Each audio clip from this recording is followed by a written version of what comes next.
You know, Do my podcast about sports, about sports. Bitty bitty bop bop. Howdy and from the tailgate, home of Aggie football. Today's sponsors, Placini Tax Controversy Group. If you have problems with the IRS, call PTCG for help. Experienced, passionate, dedicated tax attorney. Visit the website at PlaciniTaxGroup.com or call the office at 210-420-9586. Folks, don't forget to email us at agstailgate@gmail.com or comment on the YouTube channel. Please do subscribe. Look for Ags Tailgate on YouTube. Let us know what you think. Give us some commentary, some ideas for some things that you'd like to know, or, if you just want to complain about Corey, that's all good. try What's it. up, Block them. I'll buddy? block them. Hey, buddy. Hey, dude. We got some football this past weekend, man. We were able to watch some real college football going on. Was it not just freaking awesome? Dude, it was awesome. Losing money again just feels so good. I can't tell you. I mean, it was just a great feeling. I was like, oh, Kansas State has a chance. They blow it. Stanford has a chance. The Nah. over was this close. This Oh, close. the over. Hey, both of them were right there to hit the over and them covering. We were, And yeah. Stanford, all they had to do was freaking win. They're up 20-17. Who knew they freaking sucked? At least in Hawaii. They had a guy who was a gimp. He was playing on one leg. Yeah, the quarterback for Hawaii was basically on one leg and they still won. They couldn't stop. No, Unbelievable. it's unbelievable. Oh, How bad is Stanford? Andrew Luck might be leaving he might have left his office this week already. He might have been like, oh, Jesus, that's terrible, dude. I mean, you lose to Hawaii. It's rough. They're gonna have a rough season. not to mention the fact that he brought in his buddy, his former head coach, Frank Reich. That didn't work out either, did it? I'll tell you something else. How do you lose $200 on 5 games? I don't know. I don't know. We did it. We did it, man. Well, It was well, impressive. pretty impressive.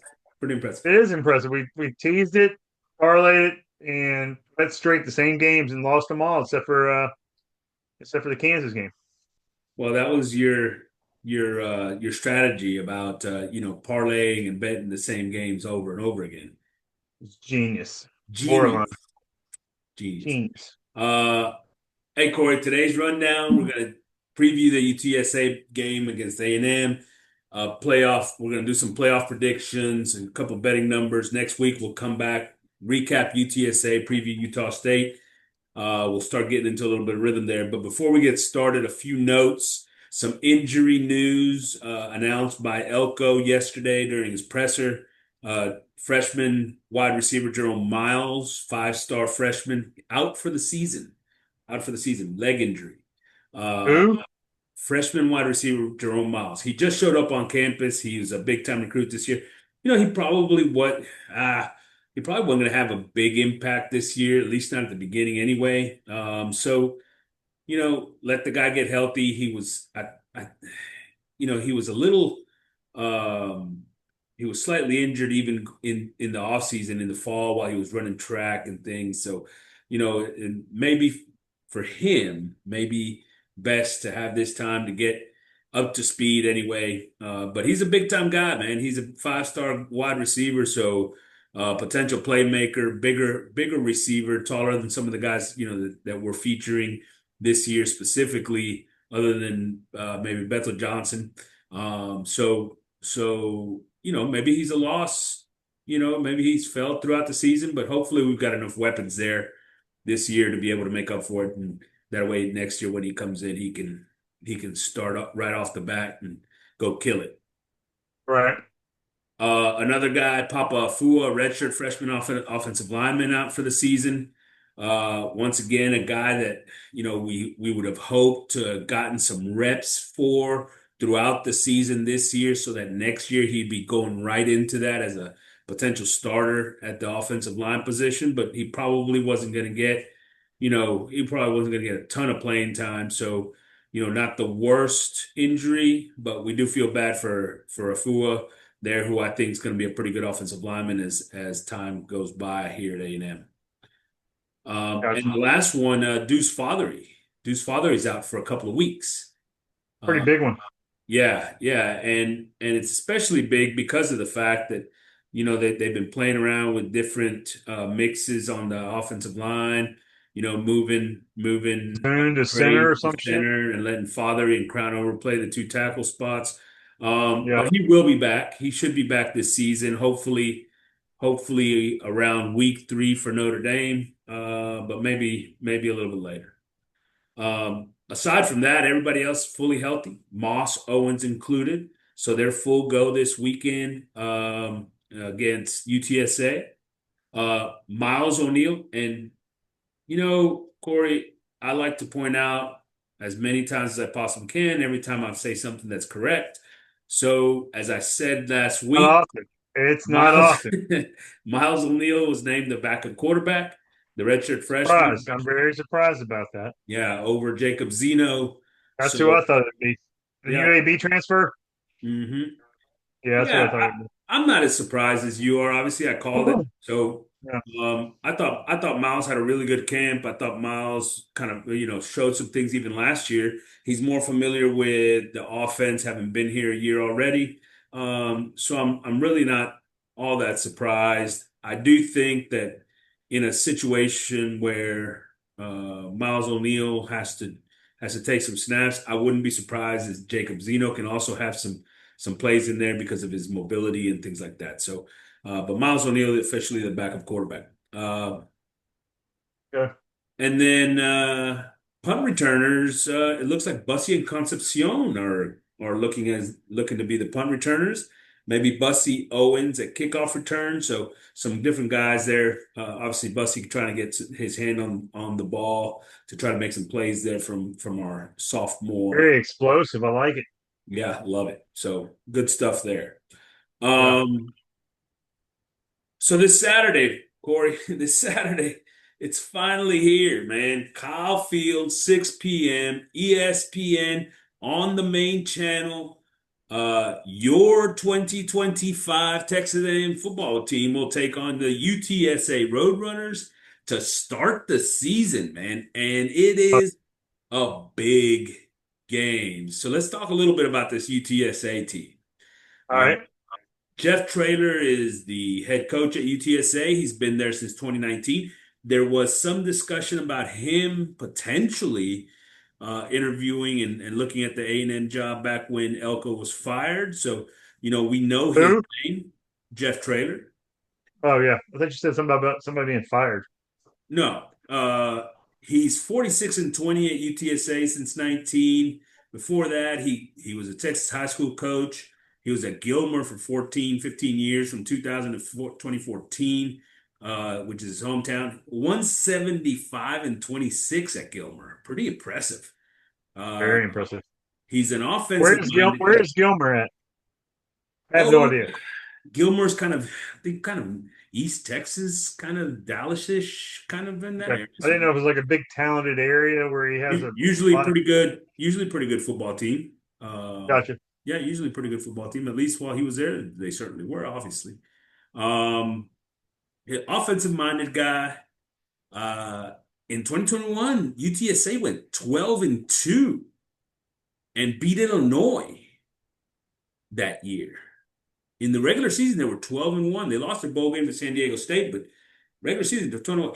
All that to say is, he's really done a phenomenal job at UTSA, a program that was nowhere to be found prior to his arrival, right? I mean, and had done nothing. So quite impressive what he's done there. And uh, I think that he's got a chance to continue to do some of those things this year. Right. And the reason I say that is because he's got a pretty good offense. He's got a pretty good offense, and we'll talk specifically about that offense here in a little bit. But a couple of other interesting notes on Jeff Traylor.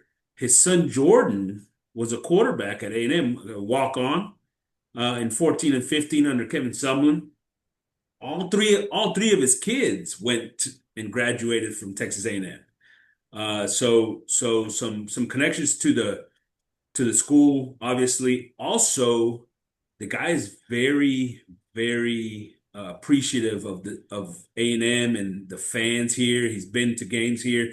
He was very complimentary of Kyle Field and obviously the Aggie fans, and was looking forward to having an opportunity to see that in person here on the field. So uh, I'll tell you this, you know me, I'm former Texas high school football coach, so I appreciate Jeff Traylor and what he's done.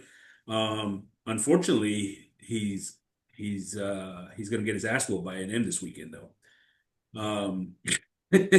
Yeah. uh, They've got their OC is Justin Burke. He's been there 3 seasons with them. The DC is just low, and he's in his fifth season. I'm actually kind of surprised that the DC has kept his job this long, but notoriously, a lot of times high school coaches are uh, very loyal to their coordinators, so maybe that's part of it. But that defense was not good last year. So let's get into some of what they did in 2024. 7-6 last year. Lost to Texas, but they also lost to Texas State, East Carolina, Rice, Tulsa, Army. I mean, it wasn't a good year, other than the fact that they beat Memphis. Really, that was their one win, kind of saving grace at the end there, got them into the bowl game and so on and so forth, right? Um, Biggest deal for this team last year. I mean, they were 33 points a game, 27th in the country offensively. But defensively, they allowed 30, 102nd in the country, right? This defense was pretty darn bad already. And we'll go a little further into defense, but let's start with that offense, because I think this is the part of this game that I'm really intrigued by, Corey. What's In that? their offense against our defense, they've got a real balanced attack. Run, pass. They do a lot of multiple formations. Use their tight ends, two tight end sets at times, one tight end set, two back sets. So they're going to be very multiple in what they do. They can put the tight ends out on the field and spread them out, and then look like it's four wide type situation, right? They can do a lot of things with their personnel. Um, and I think that this is going to be a really good test for the opening weekend against the Texas A&M defense. Man, I love this matchup for the Aggie defense, because it's going to test you. It's not going to be one of these cupcakes that you can just roll over and don't worry about. You're going to have to actually play some pretty good defense in order to, to try to hold this offense down. Any thoughts on Yeah. that? Yeah. I mean, I disagree with you because you have to play good defense. See, they lost to Texas State, East Carolina, Rice, Tulsa, and Army last year. Yeah. So I mean, yeah, you got to play really good defense. If you can't, yeah, I mean, their offense is okay. I mean, they have the running back from LSU. They got a experienced O line, a quarterback coming back. It's not the same UTSA team from 3 or 4 years ago where we had a seventh year returning quarterback and some of the top talent. Evidently in Texas, we read some magazine where they had like three of the top 10 receivers in Back, Texas yeah, and a few years back. running back. This is like 3 or 4 years ago. Yeah. But I mean, yeah, Traylor's done a great job. It's got to be hard for him being UTSA when you have A&M, Texas, Baylor. I mean, all these schools in Texas, Texas Tech, TCU, SMU, Texas Tech. MU, TCU. Yeah, I'm just saying you have all these bigger schools Right. getting the A-list talent. And so am I worried? No. If I have to worry about this game, then something's wrong with our season. I'll tell you this. I am concerned. I'm not worried about the game. I am concerned about this matchup. I actually think we can learn a lot in this matchup. Look, offensively, quarterback Owen McCown, a name you should recognize, right? Yeah, He's nephew of former Aggie quarterback McCown, right? right. His father was an NFL quarterback. Yeah, Um, he's he's number two. He's a lefty. He's a lefty, which should be, a little bit of an adjustment for the defense as well. He wears number Um, 2, huh? yeah, where's number two? Do Wonder what you know that's a guy from. that wore number two at A&M was pretty good. Yeah, that's what I was gonna Um, say. I wonder what that is. But he wasn't so lefty. So, That's fixed. but McCown, look, he's an experienced guy. He played a lot he played all last year. He was their starter. He doesn't have a huge arm, but he makes quick decisions, man. He gets the ball out. He does a pretty good job of handling that offense. He's a decent athlete. 3,400 yards passing, 25 touchdowns, 340 yards rushing, three other touchdowns. Like the guy is really good with that offense. And now with another year under his belt, man, I really expect him to take another leap. I wonder if this dude has any, NFL potential. We'll be able to see that on Saturday. But he's not playing alone out there. You talked about the running backs. They returned their leading rusher in Robert Henry, but they also added former LSU back John Emery, a guy that, was Yeah, a five-star recruit at yeah, LSU, right? yeah. So they got two good running backs. So they got depth there. They returned two of their three leading receivers. They returned their top two tight ends, one of which we're going to talk about here in a second. Offensive line wise, all returning starters, all seniors, redshirt juniors. I mean, guys that have been around and played a lot of football. That's going to be a tough offensive line to try to just take advantage of. Now, here's my thing. Physically, should we be better? Sure. But that group, as mature as they are and as veteran as they are, they're going to be tough. Let's go back to those tight ends, and this is going to be a big part of it. So one of those Oh guys yeah, is Houston Thomas, right? yep. And that dude is from College Station, right? He's a local guy coming home to play a game. Had 470 yards receiving last year, right? He was pretty good last year. He's a year further along now. Another guy, Overmeyer, another good tight end. Why am I focusing in on the tight ends? Because we know We can't cover them. we have had a problem covering tight ends. Yes, And I and think, running backs, but tight ends. yeah, but those two components, I think, really, to me, is why I think this is an interesting matchup. This offense versus our defense. Because things that the defense didn't do well last year. One, stop the run. They gave up a lot of big plays on the ground. Well, these guys have guys that can go do that, and they're going to line up with tight ends on the edge, and they're going to try to get outside on us. Can we stop the run on the edges with the tight ends and things like that going as well? Can we Yeah, cover the backs out of the backfield? Can we cover the tight ends? Right? These are all things we had problems with last year, whether it was because of our linebackers, our safeties, the nickels, whatever it may be. Whoever was responsible, it was a problem. It was a real problem. And now add to the fact that we've got new group up front in the defensive line against a very veteran offensive line. Man, I want to see this matchup, dude. That doesn't concern you at no, all? no, not really. I think our depth, especially in the secondary, if see Chappelle's not going to be, he might be covering a tight end. I'm curious to see where they put Scooby if they put him over a tight end. York's probably going to be reading the run pass. I'm not worried about it. I think we have more talent. And looking at what they did, I mean, they scored points last year, but they gave up a lot. I mean, 63 points a game between what they scored and what they Yeah, gave up. It's a lot of points. That yeah. means a lot of possessions. So I don't see them trying to slow the game down and running it. I see them doing what they know how to do, which is try to score points. They might, I mean, I think they might score 24, 27 points against us, but I think we're going to score a lot against them. Yeah, but focusing just on that matchup, our defense, their offense, and I agree with you. Once again, I don't think that this game is going to be that close. But Right. I do think that this could expose this defense. This offense can expose this defense and start giving people sort of a little bit of an idea of what kind of things they can do against this defense if we haven't fixed some of the problems from last year, right? Well, I don't see it all being fixed in this game. I want to see improvements, is what I want to see. I'm not saying fix. I mean, I don't think you're going to fix their inability to cover a tight end for some reason on the first game. I think they'll Hmm. cover them better as long as it's better. I mean, if that guy Thompson comes out, has 4 catches for 50 yards, and are you going to be disappointed in that? Are you going to be like, oh man, we should have held him to 0 catches? I mean, he's No, a talented kid, right? He's yeah, probably going yeah, to catch a few passes.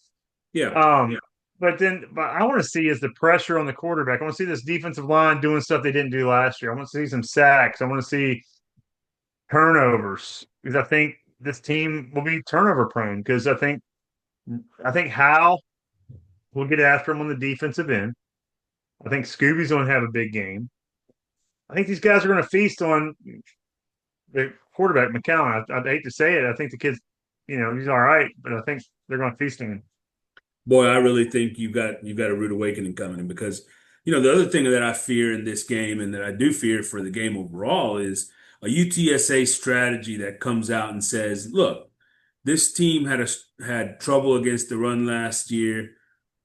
We probably can't stop these guys. Let's play a little keep away and run the football. Just march the ball down the field slowly, take a lot of time off the clock, and see if we can't get into the fourth quarter within a score or something like that, right? That should be their strategy, to be honest with you. It should be because they're not going to stop us offensively. So they have to try to play some ball control and try to frustrate this coaching staff into doing things that they may not normally do. I am this offense, it does concern me because I don't know whether we're going to find out if Mike Elko made the changes that he needs to make, right? We're going to find out if he's made some of the adjustments that he needed to make from last year with regards to the missed tackles, with regards to the big plays in the running game, with regards to the big plays in the passing game. And I'm less concerned about big plays in the passing game in this game, but they do use some motion and different things, which we also struggle with. Can you take away the things that they're going to try to do with a lot of their matchup based, motion based, using tight ends, coming from underneath the formation, getting the ball to the backs in the backfield, things of that nature, right? They do a lot of things that our defense struggled with. And I want to know, has Mike Elko taken steps to fix some of those problems? Does it have to be perfect? No, no, it doesn't have to be perfect. It's week one, by goodness sakes, right? But it has to be better than last year because otherwise we can expect the same thing coming out from a lot of different teams, right? We can expect all those same things, whether it's the run game or the pass game. If you show those weaknesses against UTSA, boy, you don't think Texas is going to exploit that? You don't think LSU is going to exploit that? You don't think South Carolina and Florida and Notre Dame are going to exploit those things? I mean, to me, this is a very dangerous game for this defense to come out and play. If they don't play much improved defense from last year. I disagree with you totally again. The quarterback, how many yards did he throw for last year? 3,400, over almost 3,500. 35. So they're definitely a running team, is what you're saying, right? 3,500 So yards. if you play 3,500 12 yards is one of games, the 300 leading. yards, that's almost That's one of the 300 leading yards a passers game. in the country. So they're a passing team. Now you think all of a sudden they're going to be a running team this week No, coming no, in? but they also ran. They also ran for a bunch of yards. They were pretty balanced offensively when it came to running and passing the football. That's my whole point. They moved the Were we ball up balanced? and Was down the A&M field, balanced last year? huh? Was A&M balanced last year? Or were we a running team? We were a running team last year. We did not throw for 3,500 yards. Yeah, that's what I'm saying. I mean, that's 300 yards a game, Alejo, that you have to pass for to get 3,500 almost. 3 times 12, right? Right. So how many times you got to pass the ball to get 300 yards? Are you getting 20 yards of completion? Well, I'm That's telling all you I'm that saying. I'm telling you that if you look at where their numbers were, they ran the ball well and threw the ball well. Well, I'm telling you, they're not going to sit there and try to run the ball, shorten the game. They're going to play their kind of style of offense. They're going to come out. Yeah, but even in the And passing game, their passing games, their passing game will make you nervous because they're going to do the short passes to the tight ends, and it's going to right. drive you crazy. And we're not going to be able to. The quarterbacks don't have to get rid of the ball quick, I think, because I think we're going to pin our ears back and hopefully go get him. I think Hal and Scooby, I think, will have big games if Elko lets them. I don't even know if Yeah, they'll play after the first half. I, I'm concerned, man. I'm concerned. And look, maybe this defense shows me something This that is coming from the same guy that says the Aggies are going 12-0 this year, maybe 11-1, and you're well, we haven't concerned gotten about to the the other side of the UTSA ball yet. offense. Huh? We haven't gotten to the other side of the ball yet, have we? Well, what's Um, our strength? Is our strength the offense or the defense? offense. So before we Really? go there, yeah, no, before we go there, let me I ask ain't you talking this. about our defensive backs taking charge of this game and Look, shutting everybody down. you know as well as I do, you can have the best defensive backfield in the country, and yet if your defensive line doesn't hold up against the run, and you can't cover the tight ends and the backs, you'll still give up a ton of yards. So That's how no many yards do you think they? What do you think the Aggies are going to give up? Over 200 yards this game running, no, no, no, no, no. 300 yards passing. We're talking about 500 yards total offense. No, but I do think that there's a potential to give up 400 yards, maybe 350, right? 350 to 400. And I think that this is a team that shouldn't be able to do that against you at A&M. They don't have the same Not going level to of happen. athlete that you have on the field. If they're doing that, what do you think Notre Dame's going to do when you line up against them in week 3? They're going to run it for 250 on you. I've been saying that. That's what I've been saying for a while now. I told you Notre Dame makes me nervous because they can run the ball and Yeah, they my can do point. And, probably the short and passing games. All they need. And this is the whole thing, right? So where does it come into play? It comes into play has Mike Elko made the changes necessary for this defense to play better against the run. Has he done that? I don't know. No. They were giving up things on the outside all last year, big plays, no contain. Their safeties were late getting over the top oftentimes, but he was trying to play a defense where you're sitting there trying to play the run with a safety that's 15 to 20 yards deep. Well, I'm sorry. I'm sorry, you're not going to do that. You're not going to do that in the SEC. You may not do that against UTSA whenever they line up with two tight ends on the edge and they sit in there and just get outside of you. I mean, at the end of the day, have they made adjustments defensively to slow that down? That's what I want to see. That's what I want to see. That's my big Okay. thing this Saturday. Well, make a note of that. See if we come back to it next week when we talk and see if they've come fix it. Because honestly, my thought process after watching Jimbo for years and Elko so far, Is that coaches never change? they don't change. It's all they blame it on the players in some form, like they didn't execute. They didn't, we practiced great, but they didn't execute in the game. I Is heard it that from right? Is Jimbo a that lot of times. And I have heard it from Elko as well. Everybody keeps talking about the fact, well, hell, Elko hasn't told us anything that's not wrong, that doesn't get that, doesn't makes us not believe him. And it's like, well, I disagree. Last year he yeah? told us that was the best defense he's ever coached before the What season, is right? That was the what most is talented defense he'd ever coached before the season. last year? Yeah. So, What do you say about this team? yeah, well, whew, that's scary. All right, so we disagree a little bit on that, and that's fine. Who do you Well, think then becomes your defensive MVP for this game? I've said their names twice. I said Hal or Scooby, one or the other. Howell or I Scooby? think I like those. I like I those. think it's not. I mean, a defensive back is somebody that's easy to take because we dominate the defensive back. But I think if you're going to shut down the tight ends, it's going to be Scooby. If somebody getting after quarterback, it's going to be either Scooby or Hal. I think it's Chappelle, and because I They're going think to put him on the Chappelle's tight end.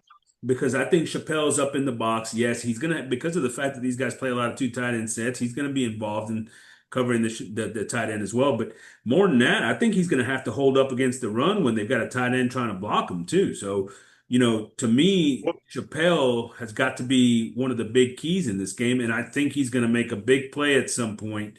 for this defense. You think we're running a lot of man or zone?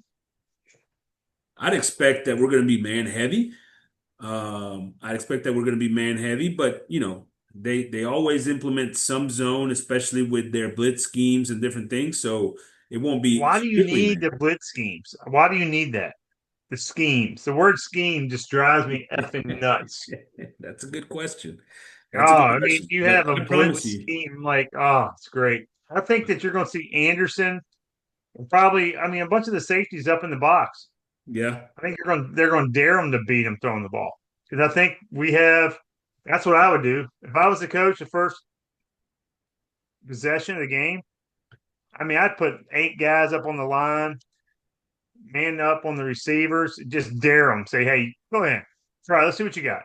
Listen, I See, agree with you, right? I mean, if those guys are got two tight ends in the game, two tight I ends play in on the their game, side of the field the whole game. They're I'd have my behind the line. safeties in the box. I'd have two, Chappelle and a safety in the box, Yeah, and dare you to go you have take me faith on. in Chappelle, Lee, Hicks. Do you have faith in Hicks to Yeah, yeah, cover a I got faith in UTSA Hicks. receiver?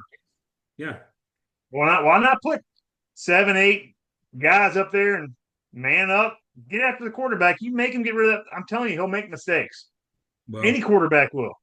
You hit what, him enough what I'm times, going to he's tell gonna get you is scared. what I'm going to tell you is Mike Elko hasn't shown that he's going to do that consistently, and so I don't see that happening. I don't see him Well, if he putting does, we don't see it 8 and 9 happen, in the then we're gonna be box. very disappointed all year.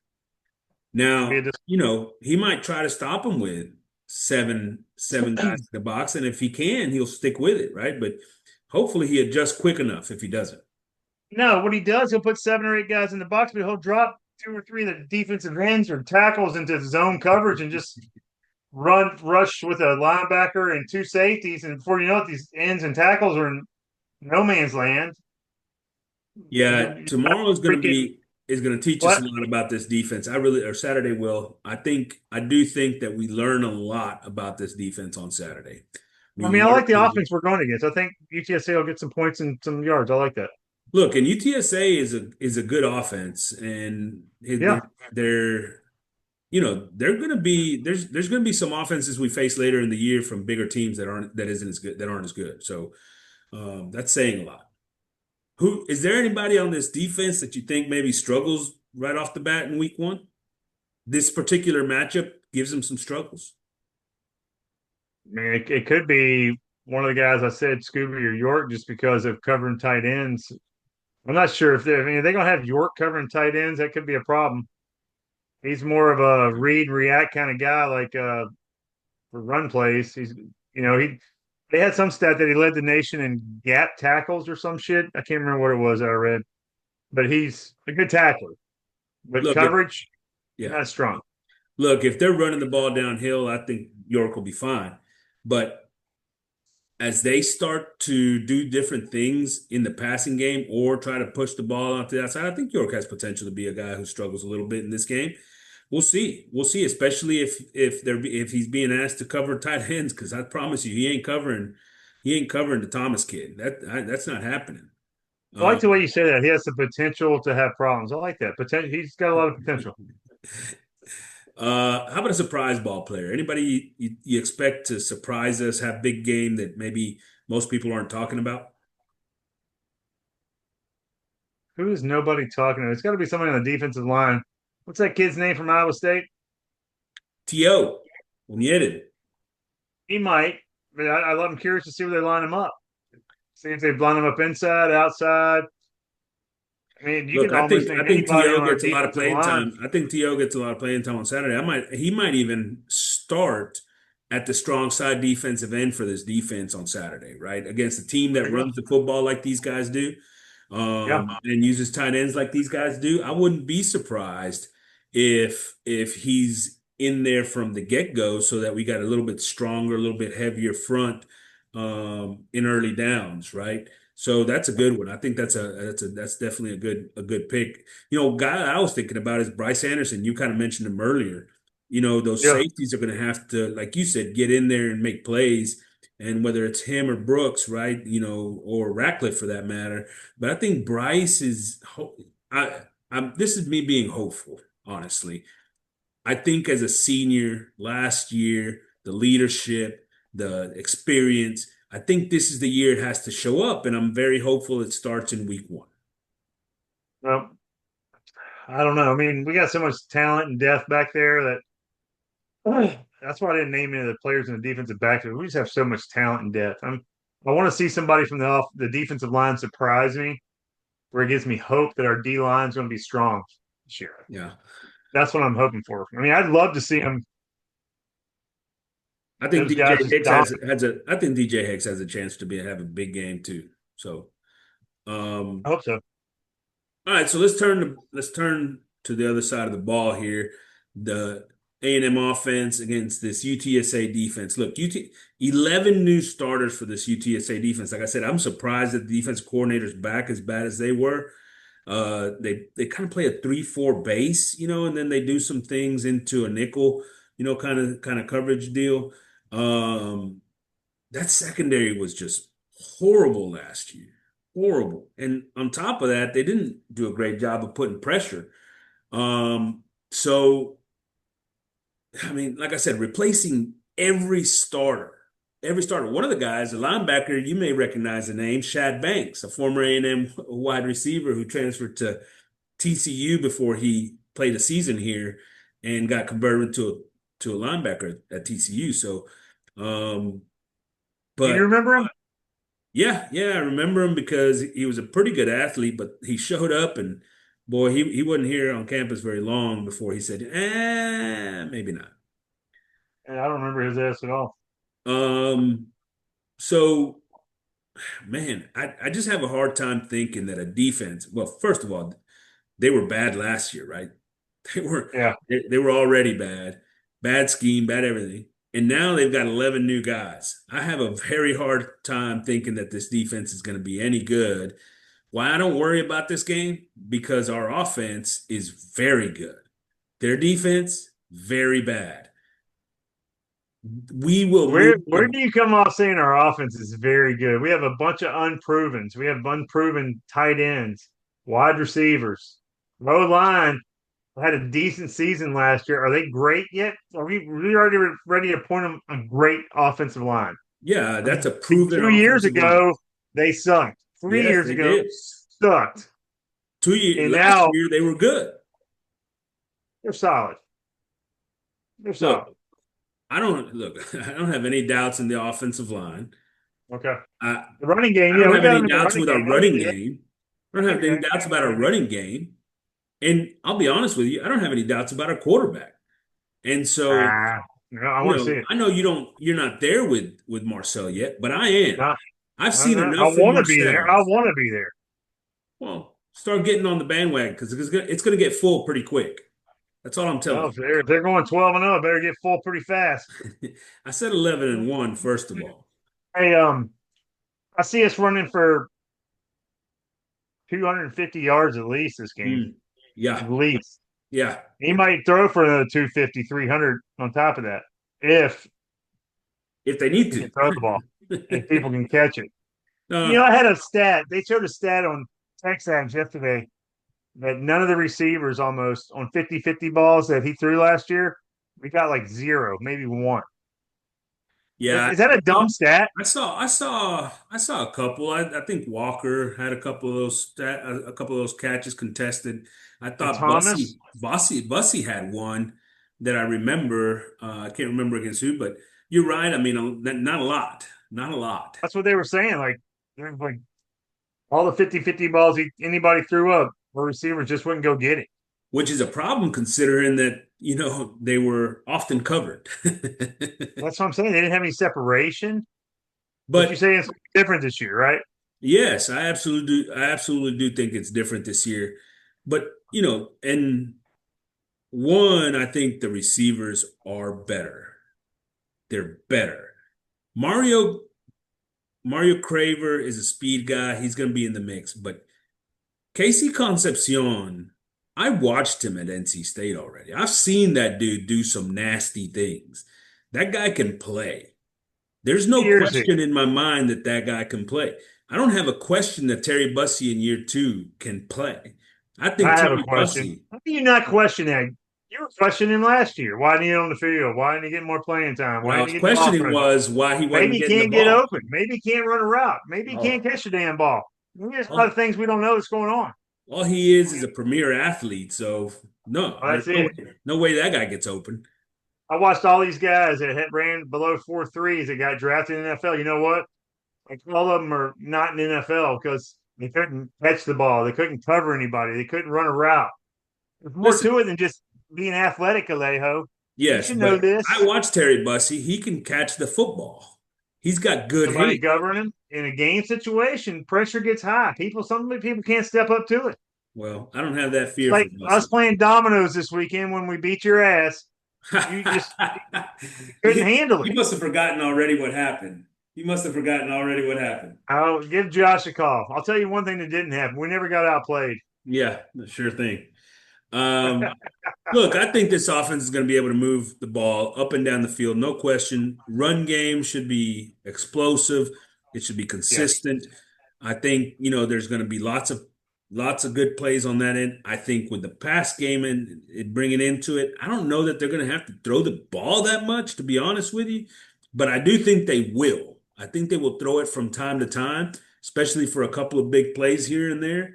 My question with this offense on Saturday is, can they consistently get it into the end zone, right? So that's what we're going to want to, that's what I'm going to want to see is finishing drives, no field goals, touchdowns, touchdowns, touchdowns. And I think they can with the group of players that we're looking at with Moss, with Owens, with Marcel, with that group of talent, with Concepcion and Bussy, right? And with those guys, I think that they're not going to have a problem doing that. We got to see it, obviously, and I want to see that.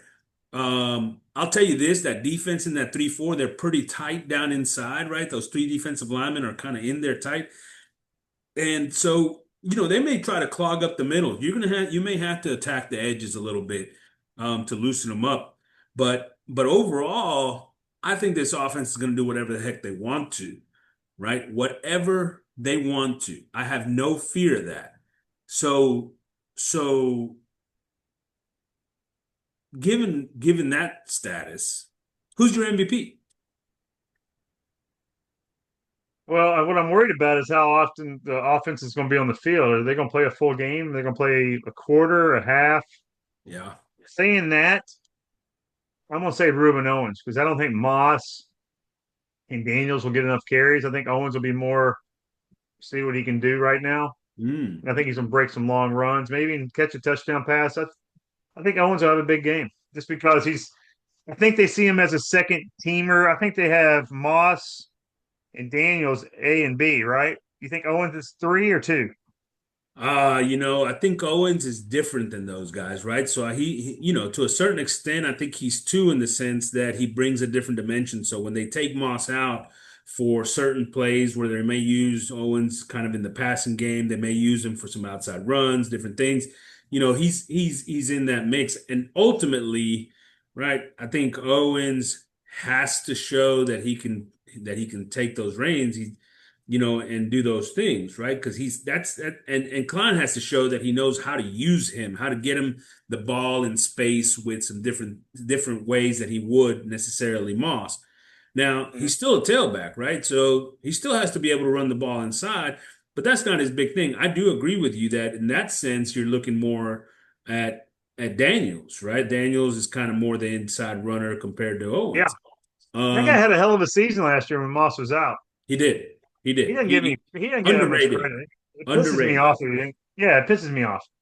Um, but I'm with you. I think one of these backs is going to be the MVP. I think it's going to be Moss. I think he's going to break it out right off the big inning, even if he only does play a half. But I do think, like you said, it's the backfield because I don't see why they don't just hand the football off here on Saturday. And if Yeah, they can't, and you're right, if they show up and they can't run the football on UTSA, boy, we've got a lot of more things to worry about, right? yeah. So You'll hear us saying fire Elko PDQ pretty damn quick. I might say it later today. Uh, any guys that you anticipate they may struggle on Saturday offensively? I know you're high on this guy, but it just drives me nuts. I'm thinking Marcel might have first game jitters.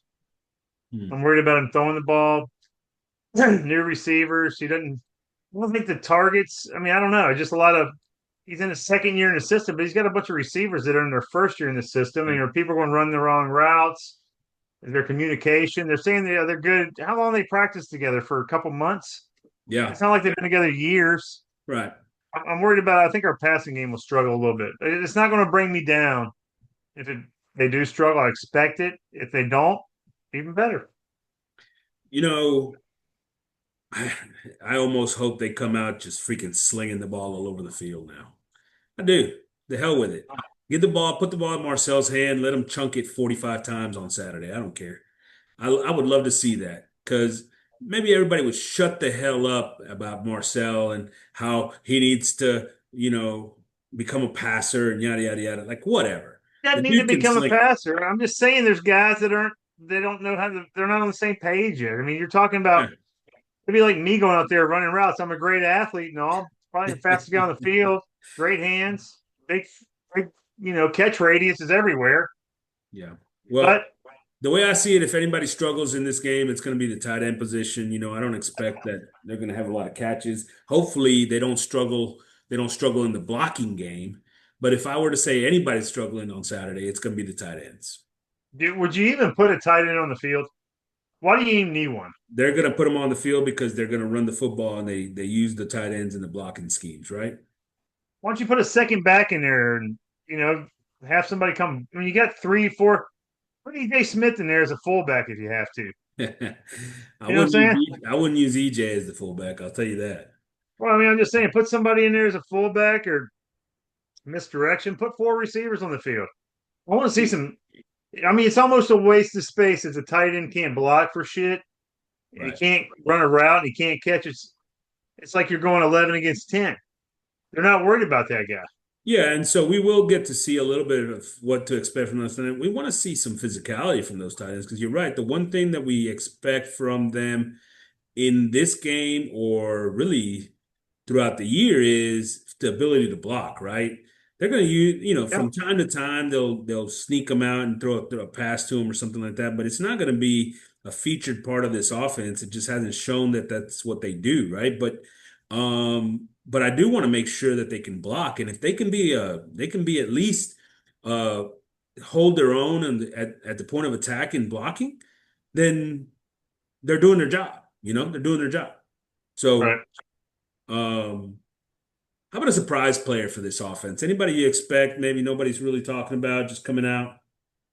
Well, I said it earlier about Owens. I don't know what people are expecting of him, but Yeah, that's a good I one. think he'd be a surprise because I think you expect Moss to have a big game, and if you expect him Daniels to have a solid game because he's a good player. Surprise, I think, would be not Bussy or Concepcion because those are the two guys we've been hearing a lot about. But what's that Carver or Craver guy you're talking about? I want to Right, see him. Craver.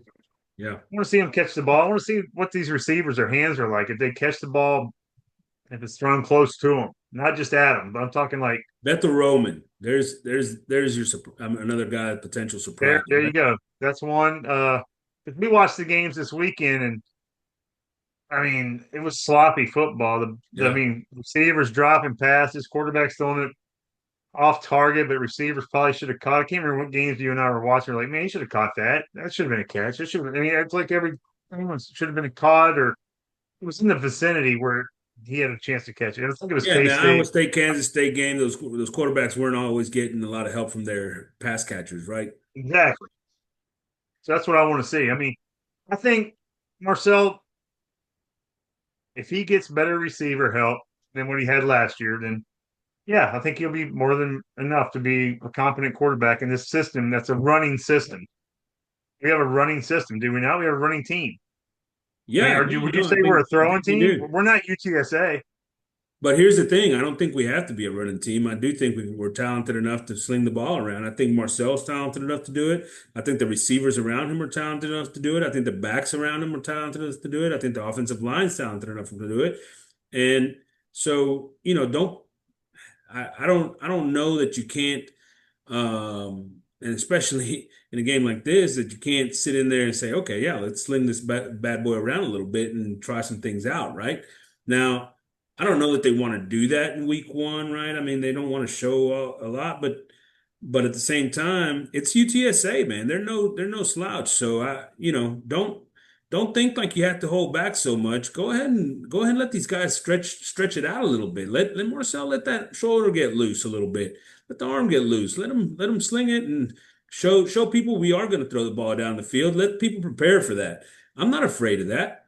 Let people spend time prepping for that kind of stuff. And then at the end of the day, you still have the physical running game. You still have the big boys, maroon goons up front, and you're still able to make plays that way. But at the very least, let people know, hey, look, you don't prepare for this, we're going to air it out. If UTSA lines up with every one of their defenders within 10 yards of the ball, sling it. Good day. You know what I mean? Yeah, absolutely. So, I think all that's right. what you're going to see. I think that's what I'm hoping Elko does is reads the defense. He sees everybody in the box, make adjustments. You got Yeah, to be when able to keep they're box. when they got 10 guys in the box, don't sit there and run into a 10-man box, right? Yeah, Let's we've call done it. that. We've done that. Let's call a quick audible and let's see if we can't get it over the top. See if we can't create a big play and have these guys back the heck up. Exactly. All right. So what do you think, prediction wise, score wise? What do you think? Oh God, I think 54 to 24, 54-24, 54-27, something like that. Yeah, yeah. I don't think I'm too far off of that. I think that though that they may slow the ball game down a little bit. So I'm going to go a little bit less, a little maybe 42 to 21. Um, and still a comfortable win. But I do believe that, Is that a Elko, cover? huh? Is that a cover? That's not a cover. What's the spread? I want to say it's Aggies minus 22 and a half. Yeah, so not a cover. Uh, not a cover. And Boo. and I'll say this, Boo. Go ahead. I think I Say it think again. I think Elko's not happy with the defensive performance at the end of the day. He's not happy with the players that he's recruited and paid to be here. I just don't think he's going to be happy with the defensive performance. He won't take What do it you out on the mean? That's what players he's going against. directly. This UTSA team has talent. They do. They're they're veteran offense, not team, but offense. Yes. They got some skill players. I mean, it's. See, I think. What do you think? Do you think he'd be upset they give up over 300 yards total offense? No, not necessarily just over 300, but I do think, if they continue to have some of the big plays and some of those kind of things, then and the miscues in the coverage, part of things, I do think he's going to have problems. So if they're continuing to give up plays on the outside in the run game, he's going to have a problem, right? These are things that he's addressed and talked about have been a problem in last year, that were a problem last year, and that they've supposedly worked on all offseason to fix. And so, if they haven't made any progress there, I think that he's going to have a little bit of problem. And that's why when it's all said and done, I think that on Saturday, we're going to learn a lot about Mike Elko, not just this Saturday, but as you go and you watch him this Saturday, and then by the time we see them in week 3 against Notre Dame, we're going to know, is this guy a guy that's actually going to make adjustments in order to put his players in the best position, or is he just going to continue to, put a square peg in a round hole with his scheme and our players? And if it's the latter, guy's not going to be here. He's not going to be the guy that takes us to the promised land. He won't be. If he can't make that adjustment and adjust his scheme in order to do what's best for this team, then forget about it, man. You're not the guy. If he does, which I'm hopeful he will, if he does, this team this year has a chance. They've got a chance to go win it because they're that talented. They're talented enough to do those things. Had they Gotcha. made enough adjustments to simplify the defense, get the players running to the ball, not thinking about where they're supposed to be running to the ball. Stop the outside run. Stop the running backs in the passing game. Stop the tight ends. That's what I'm looking for. I hear you. You're preaching to the Um, choir. all right, Amen. so let's take a look here. I'd like to get, before we start the season, I'd like to get your thoughts on who's going to make the playoffs, Corey. Um, what are you Here, taking? let's 12 teams? Are you 12 taking team top 11 playoffs. teams? So let's start here. All right, go I'll ahead. give you a little, a little script here. So Big 12. Who makes the playoffs out of the Big 12? Well, Kansas State's already out, I think. Let me say Utah, maybe. Oh, I'm you high like on Utah? Utah. Utah. Oh, one of the Arizona schools is supposed to be pretty good too. Is it Arizona State? They got that quarterback back, Arizona Lockett or State. whatever his name is, Levy. Yep. Quarterback and wide receiver. Pretty good. Yeah. Give me. I don't have faith in a lot of teams. I mean, I watched Kansas State and Iowa State. I don't see either one of those teams. Unless the rest of the Big 12 plays like that, it was Yeah. not a pretty game. The first half was about as bad a football as you could watch. Actually, I'm after watching that game, I kind of think Iowa State's going to win it this year. And looking at their schedule, I think they've got a Uh, good schedule the rest of the way. I think Iowa State wins the Big 12. Maybe Texas. Kansas State should have won that game. Well, you say that they didn't. Kansas State was a better team. Kansas State was on their side of the field. I mean, shit, they fumbled the ball at the whatever, going and then fourth and inches. That was dumbass call So you've got Utah. Utah was horrible last year, by the way, but you got last Utah. year. I Yeah, give think me Utah. I think I'm going to go out on a limb here, and I'm going to, the thing that scares me about this limb, and the reason that I think this limb might break is the fact that the Big 12 is so deep, right? Like so many teams are basically the same, whether it's Kansas State, Oh, Iowa I'll tell you who I State, like. I like Baylor. I want Baylor. Go ahead, Texas go. Tech, Baylor. Yeah, give I me think Baylor. U of H is going to get in the mix with our boy Connor, by the way. Yeah. Um, Nah, you know, I don't think so. I don't think yeah. Connor's a savior. Um, and then we haven't even talked about BYU, but they're starting a freshman quarterback. You got Utah, they're trying to recover from last year. Arizona State. I mean, there's so many teams there in the Big 12 that it's to predict that two of them are going to make it out. You'd have to say that they two of them are getting it through the regular season with 10 wins, right? Only two I'm gonna losses. say one. I'll say one team from the Big 12 right now, maybe two. Give me Baylor I'm and Utah. I'm going to give them Iowa State,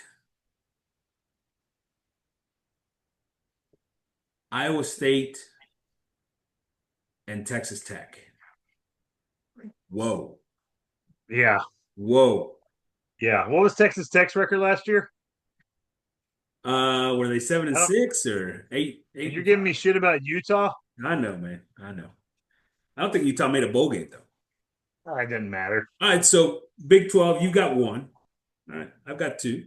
Big 12, I took two. I took Baylor and Utah. Baylor and Utah. There you go. Yeah, I like it. yeah. Two out of the Big 12. How about the ACC? Clemson and Notre Dame. Notre Dame's not in the ACC. I don't know if you know Might that, as well be. They play about half their effing schedule in the ACC. but either way you say Notre Dame gets in. Yeah. So that's your 14th. I'm gonna say a second actual ACC team gets in. I say Georgia Tech gets in with the Fighting Haynes Kings. All that experience coming back, a lot of guys that have been there last year had some big wins and close games, and they've been through those battles. I kind of like that. Lost his top receiver from last year too, though. He played this past weekend. Yeah. Well, you know, that's fine. That's fine. Okay. Not important. I'm just thinking that that's a team with the toughness and kind of the grit that maybe could make a run in the ACC. And I'm going to give it to Georgia Tech. I'm going to say What about Miami? Don't think anything about Miami? Carson Beck? no. But I will I say was right this. there with them. I was close, but no, I didn't want to pull the trigger. I will say this. I'm worried about Notre Dame because I'm not. if they lose, if Miami comes out and beats them in week one, And then Miami's making the playoffs. I don't think so. I think Miami ends up losing a couple more games after that. But So they beat Notre Dame. They're going to lose a couple more games. I mean, they do. They got I'm Syracuse just and wondering. I'm toughies. wondering, and I don't know. I don't think Miami can attack Notre Dame the way they need to be attacked in that sense. That's the way Defensive. they need to be attacked downfield. I think for this team, I think you have to tackle them with the run. Yeah, I do because they've lost so much up the middle of that defense. The Is there any team that linebackers, you defensive don't attack tackles. with the run? I just want to know: is there a team that you don't attack with the run? I mean, you always run the football, but my point is, Miami's going to sling it, right? That's what they do. Yeah, They're going to they're going to sling try to it, outscore you. and I think you're going in the wrong direction if that's how you're trying to attack Notre Dame defense. Gotcha. And so you're going strength against strength there, and I don't think that's in your best interest. So I do think Notre Dame gets in. How about the other non-conference team that non-power five or however you say that nowadays? Oh, I thought when I was thinking about the other day was Toledo. Oh, you're gonna go Toledo? Yep. I was And it's thinking, going to start this weekend. They play a big game against a big school. I can't remember who the school is right now, but I bet Toledo. I wouldn't be surprised if Toledo won. Let me see who they play. I'm gonna go Boise State. It's the easy pick. Could be Tulane, but Boise State, man. You're not Returning taking Notre Dame. You're saying Notre Dame's out. You're going with no, that. Notre Dame's in too. You're taking two schools. Well, Notre Dame Notre Dame is doesn't count as a group of five, or does a no, power? Do they? not in a conference, so they don't count. Yeah, stupid. Boise State gets in. All right, let's move over to the Big Ten. Who you got in the Big Ten? Ohio Mind you, State, you've already Penn got State. two Big 12 teams. You got one ACC team, Notre Dame So and what's left? Big Ten, Toledo. SEC. You got five teams in so far, right? Two, three, four, five. I've got six, and we got SEC and Big Ten left. That's 7 teams. So I can take 7 teams. Seven teams. All right, give me Ohio State, Okay. Penn State. Yeah. Uh torn between two teams that over there. It's either Illinois or Indiana. Give me Illinois. Ooh. All right. So you took my sleeper there in Illinois. I love it. But I'm gonna go Penn State, Oregon, Illinois out of the Big Ten. Penn Penn State, State. Oregon, Illinois out I of. ain't putting Ohio State in it. I'm not putting Ohio State in it. Well, you're wrong. I think they lose to Texas in week one. I think they Yeah. lose two other games as the season goes on. Not in it. Toledo plays I, Kentucky. Hey, Toledo plays Kentucky week 1. all right. Kentucky sucks. Zach Calzada's their starting quarterback, though. Kentucky's favored by 10.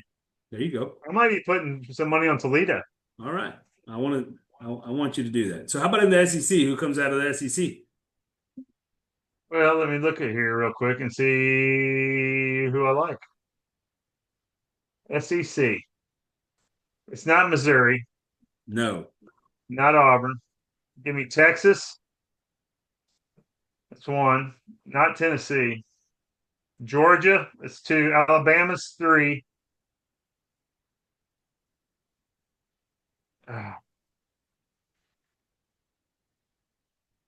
and the Aggies. I'm gonna go Bama, A&M, and Georgia. I don't think Texas gets in. Oh, okay. Man, so you think Texas and Ohio State play the first game of the season? All right. Let me tell you how dumb you sound. They play the first game of the season, number 1 versus number 2 or whatever. Right. One of them's going to have a leg up, Yeah, yeah, right? They're going to Texas. have a win Texas. against the other team. Yeah, They're going Texas. to have a win against the other team. hmm So whoever wins that game is pretty much in the playoffs. I mean, not if they lose three other games. 3 other games. If they lose 3 other games, they're just 9-3. Somebody's getting in with a 9-3 record. I don't think so. Nobody got in with a 9-3 record last year. That's last year. Well, I think this year you're getting better competition out of the Big 12 and ACC. I'm giving each one of those two conferences two schools. Please. Better Saying. competition. Wait, where do you see better competition? You think a team in the ACC right now, besides Clemson, is better than what Miami was last year? Yeah, I don't think Miami was that great last year. I mean, they lost to some. Cam Ward, you were praising him last year. Oh, I thought Cam Ward was excellent, but that defense was so bad. I mean, me and you could have scored on them. Obviously, I could have. I just told you how great a receiver I'd be. All right, let's make some bets, baby. Really, Make some bets. Hey, Friday game, Boise State at South Florida. Boise State's favored by 5.5. What do you think? Boise. Yeah, I think they go there and do a pretty good whooping up with there. How about Is there Nebraska a and run on that Cincinnati? one? Huh? Who? Nebraska and And Cincinnati. Cincinnati? Nebraska and Cincinnati. Cincinnati's +7. Dude, this is Matt Rule's what, second or third year? Third. It's where the magic happens. All right. Nebraska. I like that too. You're gonna give them the 7, huh? Yeah. Yeah, Cincinnati's not good. Thursday football, you got Auburn at Baylor. Baylor's +2.5. Oh, Baylor. I Yeah, think they're gonna win the huh? I'm surprised that they're giving points at home against Auburn. Yeah, I am too. You know, like getting points at home against Auburn. I don't understand that. I I don't would get it. take Baylor. How about Georgia Tech at Colorado? Georgia Tech -4.5. What do you know about this Colorado team? That they're not good. I'd take Georgia Tech. Yeah, me too. Uh, how about Saturday football to start off with? The game we talked about, Texas and Ohio State. Ohio State is -2 at home. Yeah, I take Texas. I don't know about you, but I feel more comfortable knowing more about Arch Manning than I do about whoever's starting for Ohio State. Saying So, I mean, I don't know. Both teams lost a lot of talent, so give me Texas. the reason I'm going to go Texas is Ohio State lost a very good defensive coordinator, and they hired Matt Patricia to replace him. Right. I think Texas wins this game outright. Uh, Yeah. how about Syracuse at Tennessee? Tennessee's -13.5. That's a lot of respect for Tennessee. A Syracuse team that was pretty good last year. They lost their quarterback, but still pretty good. Well, I have a feeling Syracuse don't have the same philosophy on offense. They're going to just throw, throw, and throw. So I think that over would be my guess on this game. I like that. Tennessee's defense was really good last year, though, Corey. They lost their quarterback, man. I don't know. They lost their quarterback. Their defense was good. Syracuse, I mean, I like don't I know why said, everybody's worried about them losing their quarterback. That guy sucked last year. He wasn't any good. really. Yeah, he was horrible. Okay. No, So I don't really care that Nico's gone. give me the over. They might not be better. They might not be better, but they ain't gonna be worse. How about I Bama? know Heupel likes to throw the ball downfield, so whoever's quarterback, they're going to try to score points. Yeah. How about Bama at Florida State? Bama's favored by 13.5. That's a lot of points on the road, isn't it? I mean, That's I a want to take bunch of Bama, them. but damn. Florida State was what, 2-10 last year? I'm taking Bama. Give the Yeah, points. give me Bama. How about LSU at Clemson? Clemson -4. Clemson. Yeah, I don't know why Give me the everybody's in love with LSU. I know it's about Nuss, but at the end of the day, Brian Kelly just, I don't know that he fits there. There's a whole thing there. That defense has been horrible every year. Um, and this Clemson team is very loaded and experienced. A lot of Yep. upperclassmen. They've got a new defense coordinator. The guy, by the way, we were talking about Penn State's defense coordinator who had a great defense last year at Penn State. I mean, I expect Clemson to be really good this year, and they're going to beat LSU on Saturday. How about Gotcha. Utah, UCLA? Utah's favored by 6. This is your playoff team. Oh, Utah. Yeah, That's Utah. easy. It You're might be the taking pick of the week. pick of the week. Notre Dame at Miami. Notre Dame's favored by 2.5. It doesn't sound like it's high enough. Give me Notre Dame all day. I'll take Notre Dame. TCU at North Carolina on Monday night. TCU's -3. The premier of the greatest coach in the NFL at North Carolina, Bill Belichick. What do you think on that, Ed? Dude, I'm a huge Tar Heel fan, but I'm taking TCU. That's probably a good call. Questions I'm from the just saying. tailgate brought to you by Matthews Electric, full service electrical contractors in the Brazos Valley. No job too big, no job too small. Call Blaine at 979-220-6403. Light up your home, light up your life. All right. What is a satisfactory result on Saturday? 2 to 3 touchdown win? What do you think? Whatever shuts you the hell up. You don't bitch about firing Mike Elko. No, it'll be like I said. If they win the game, I expect them to give up in the 20s points. I expect the defense to struggle. I'd like to see some turnovers. I want to see some sacks. I want to see something I didn't see last year. If I see the same thing I saw last year, I'll be disappointed. Satisfactory is seeing something that we didn't see last year in a positive direction, like sacks, turnovers, Hmm. uh, the big play, the big play, like from the passing game, Yeah. something like that. I'm not talking like 400 yards passing and 300 yards rushing. I just want to see things we didn't see last year. Let me tell you what I think is satisfactory for Saturday. Oh, I think one obviously is you have to have a win, and not only a win. I think you got to win by at least two touchdowns. two. That's it. At least two touchdowns. That All right. means you can't win by 13. I don't think that's 10. That's not good enough, right? 10's All not right. good enough. At No. least two touchdowns. Yep. But not only that, I think this offense has to score 38 plus. Huh. 38 plus. And and to me, those are the things that I want to see. And then, that to me is satisfactory because I think it shows a potential for what this team can do, especially offensively.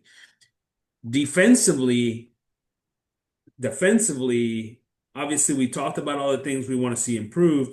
I'm not sure we see them all improved in week one. I think we need to leave that later on. Maybe by week three, these guys have got to get to that point. So satisfaction for me in week one is a team that scored a lot of points and won a game by multiple touchdowns.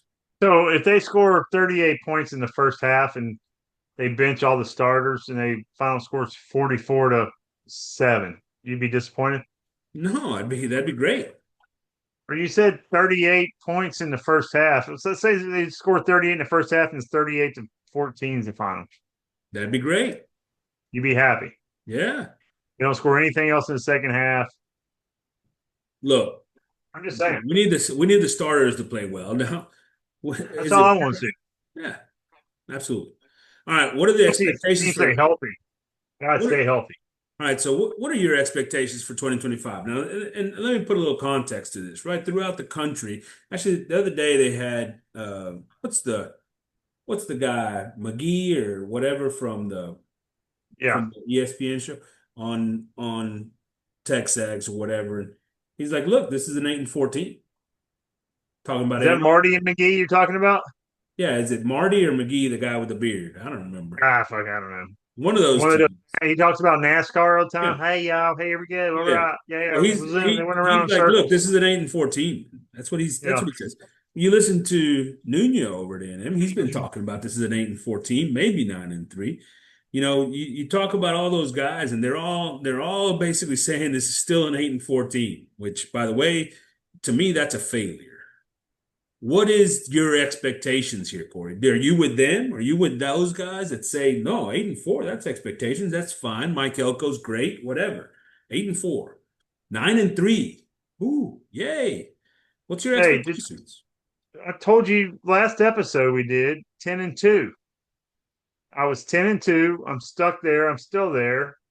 We'll have trouble against Notre Dame, I think, and then we'll lose to like Texas or LSU, somebody. We're not a good road team, not yet. I haven't seen it in years. So Yeah, I mean, until they prove me different. And I think that's what everybody else is saying. Oh, we got a lot of tough road games this year. I mean, we play Texas on the road, Notre Dame on the road, LSU. Where's that at?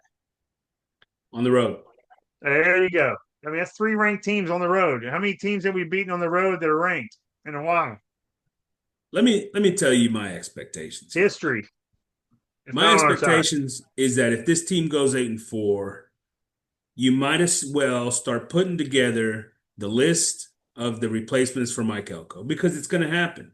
It won't be this year, but he's not going to take us anywhere. Next year they'll take a step back. The year after they're not going to. In 4 years he'll be gone. So if they go 8-4 this year, he will be gone in 4 years. That's number one. The expectations for this team is 10 wins. Yeah.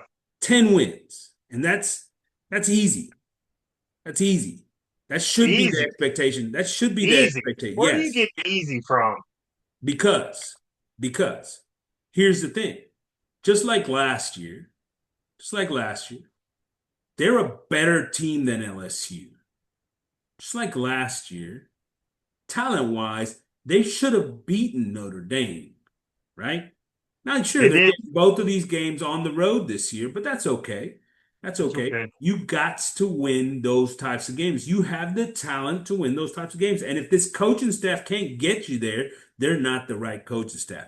The expectations this year is 10 wins. If they do anything less than 9 wins, you probably ought to fire Elko this year. Just go ahead and fire him right now. Anything less Yeah, than 9 wins. Don't even bring him back. You know, right. go ahead and tell him to go join freaking Jimbo out in his little ranch and go do something over there because that is not a good coaching job. It's not good coaching. So, but my expectation is 10 wins. So I fully expect this guy to do what he needs to do to make this work. I think we will get to 10 wins. I think we're going to get to the SEC championship game. I think we're going to get to the playoffs. But my expectations and my minimum, that's it.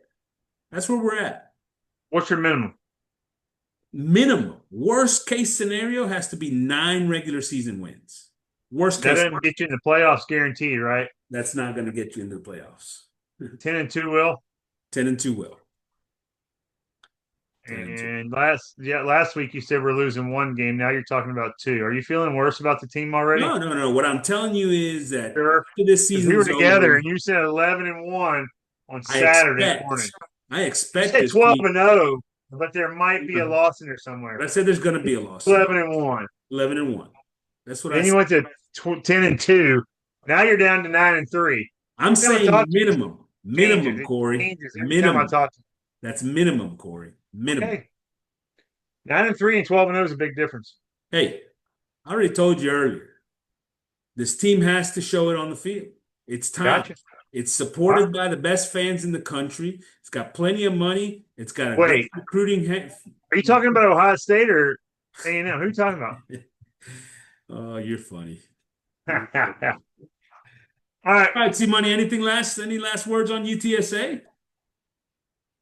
No, I expect a great game. I expect it to be fun. I mean, I don't think it'll be a boring game. I think the ball will be thrown around a lot by UTSA. I think we'll have a lot of big plays. I think it'll get people excited for the rest of the season. I think it'll meet your expectations. Absolutely, brother. I'm right there with you. I think that look, Saturday's gonna be a fun day, my brother. Saturday's gonna be a No matter what. fun day. From 11 a.m. kickoff to all the way till freaking I 10 think it's going to start at p.m. 9 a.m. here at our house. Yeah, well, I'll be there. Remember, we got everybody here. That's right. Love it. Latte. Giga Maggies, C Money, AP, Hey, buddy. from the tailgate.